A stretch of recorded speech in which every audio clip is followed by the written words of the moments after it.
Hello दोस्तों, आपका छवि care institute पे स्वागत है। हाल ही चर्चा में रहे गलवान घाटी के बारे में इस वीडियो में बताने वाला हूँ। इससे पहले हमारे संस्थान की तरफ से चीन भारतीय सीमा पर शहीद हुए भारतीय जवानों को भावभीनी श्रद्धांजलि। आइए देखते हैं गलवान घाटी का मुद्दा क्या है।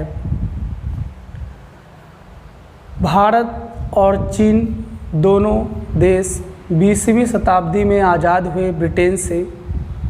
उस समय चीनी भारतीय भाई भाई का नारा चलता था, लेकिन भारत को यह नहीं पता था कि जो आज भाई भाई का नारा चल रहा है, कहीं चीनी बाद में भारत को धोखा देंगे। इस पर भारत विश्वास नहीं करता था। 1950 ईस्वी की बात करें, 1950 ईस्वी में भारत के जम्मू कश्मीर वाले क्षेत्र को, जो सिंजियांग क्षेत्र था, प्रांत था, इस क्षेत्र को चीन ने अपना अधिकार माना कि यह क्षेत्र हमारा है। लेकिन भारत ने यह कहा कि यह क्षेत्र जम्मू कश्मीर राज्य से संबंधित है, इसलिए यह क्षेत्र हमारा है। इस क्षेत्र को लेकर 1950 ईस्वी से दोनों देशों के बीच विवाद होता रहा। 1995 ईस्वी तक, 55 ईस्वी तक भारतीय सेना और चीनी सेना इस अक्साई वाली चीन, जो वर्तमान में अक्साई चीन के नाम से जाना जाता है, इस क्षेत्र पर गश्त लगाया करती थी। लेकिन चीन ने अपनी होशियारी की। उसने तिब्बत से लेकर जिनजियांग तक अपनी एक सड़क बना ली। इस सड़क के माध्यम से चीनी सेना इस वाले क्षेत्र में अपना अधिकार धीरे धीरे मजबूत करती गई। फिर भारतीय को ये पता लगा कि चीनी यहाँ पे सड़क भी बना ली है और यह अपना अधिकार बहुत मजबूत कर रही है, इसलिए भारत सरकार के द्वारा इसका विरोध किया गया।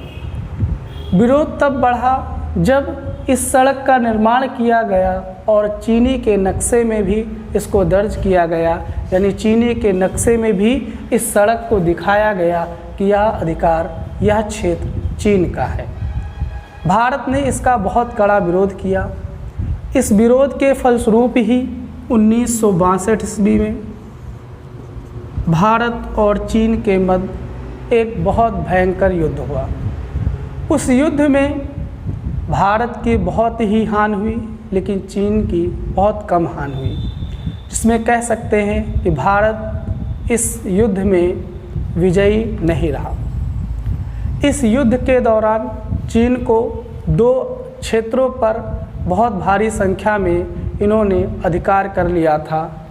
एक क्षेत्र था ये जो आज अक्साई चीन के नाम से जाना जाता है, और दूसरा क्षेत्र था तवांग। दोनों क्षेत्रों पर इन्होंने अधिकार कर लिया। इस अधिकार करने के बाद में जब कुछ सुलह समझौता हुआ, यानी संधि हुई, तो उसमें तवांग वाला क्षेत्र अरुणाचल प्रदेश में पड़ता था। इस क्षेत्र को चीनियों ने छोड़ दिया तथा अक्साई चीन पर अपनी सेना लगा ली और इस क्षेत्र को इन्होंने नहीं छोड़ा। एक संधि के तहत चीन ने जो जम्मू कश्मीर वाले एरिया को कैप्चर किया था, उस एरिया और जहां तक भारतीय सेना थी, उस एरिया के मध्य एक रेखा खींची गई। उस रेखा का ही नाम रख दिया गया LAC। इसे कहते हैं लाइन ऑफ एक्चुअल कंट्रोल। यह रेखा की आधिकारिक मात्रा 1992 ईस्वी में मिलती है। 1992 के बाद यह LAC भारत भी मानता है और चीन भी मानता है।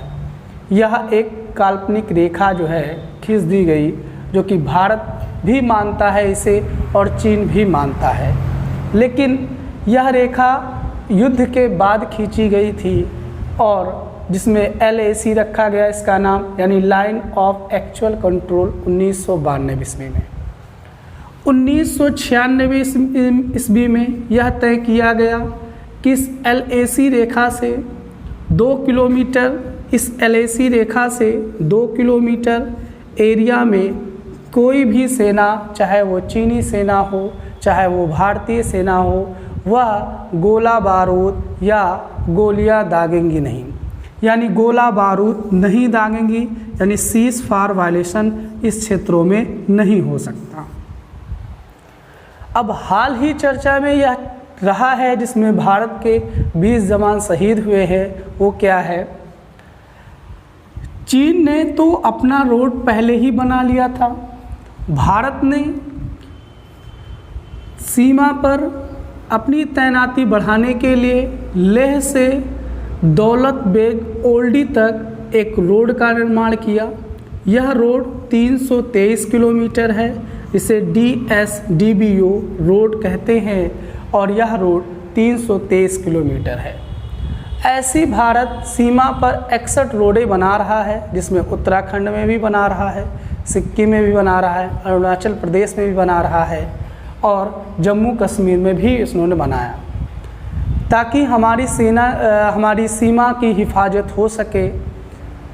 अब ये रोड बनाने से भारत को यह आसान हुआ कि भारत अपने अंतिम पोस्ट तक जाने के लिए उसे पहले 20 दिन लगा करते थे, लेकिन आज वह अंतिम पोस्ट जाने के लिए उसे 8 घंटे का समय लगता है। यानी कोई भी कैजुअल्टी होती है तो भारत वहाँ पे मदद बहुत ही आसानी से रोड के माध्यम से पहुँचा सकता है। चीन ने भी अपनी रोड बनाई है, लेकिन उन्होंने अपनी रोड LAC तक बनाई है, भारत ने LAC तक नहीं बनाई है। भारतीय सेना यहाँ से निकलकर LAC तक जो है पेट्रोलिंग किया करती है, पैदल मार्च, क्योंकि यहाँ पे बहुत ज़्यादा पहाड़ियाँ हैं। इनकी दूरी की बात करें तो यह दूरी 8 किलोमीटर है। भारत भी यह चाह रहा है कि हम लोग भी LAC तक अपनी रोडें, छोटी छोटी रोडें बनाएं, ताकि हम लोग LAC तक जो पैदल पेट्रोलिंग किया करते हैं उससे हमारा समय भी बचेगा और हम ज़्यादा से ज़्यादा सीमा का निरीक्षण कर सकेंगे। इसी बात को लेकर भारत और चीन में विवाद हुआ कि भारत क्यों रोड बना रहा है। भारत अपने क्षेत्र में रोड बना रहा है, लेकिन चीन इसका विरोध कर रहा है। हाल ही के दिनों में इसने एक नदी बहती है, उस नदी का नाम है गलवान नदी, और उस पहाड़ी का नाम, उस पहाड़ है, और पहाड़ पे के नीचे यानी घाटी, उस घाटी का ही नाम है गलवान घाटी। यह गलवान घाटी उस चरवाहे का नाम था जिसने इस घाटी की पहले खोज की थी, वह एक भारतीय था। इस गलवान घाटी के किनारे चीन ने सड़क बना रखी है। इस सड़क के माध्यम से हाल ही में इस ऊंचे ऊंचे पठारों पर यानी पर्वतों पर चीनी सेना ने अपनी सेनाएं तैनात कर दी।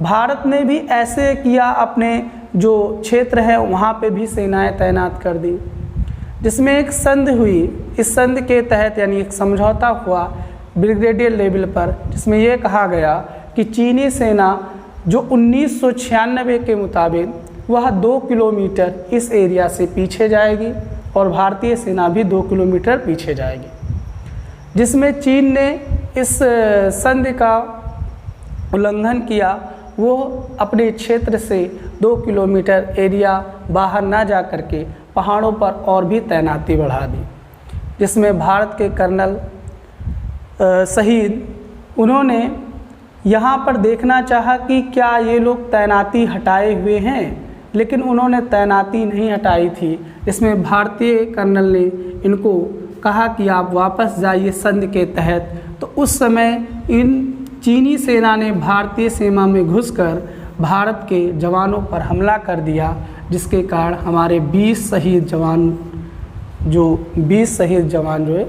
जवान शहीद हो गए। यह है गलवान घाटी का मुद्दा। आशा है आपको यह गलवान घाटी के बारे में ज़रूर समझ में आया होगा। एक बार फिर से हम अपने संस्थान की तरफ से सभी वीर सैनिकों को भावभीनी श्रद्धांजलि अर्पित करते हैं।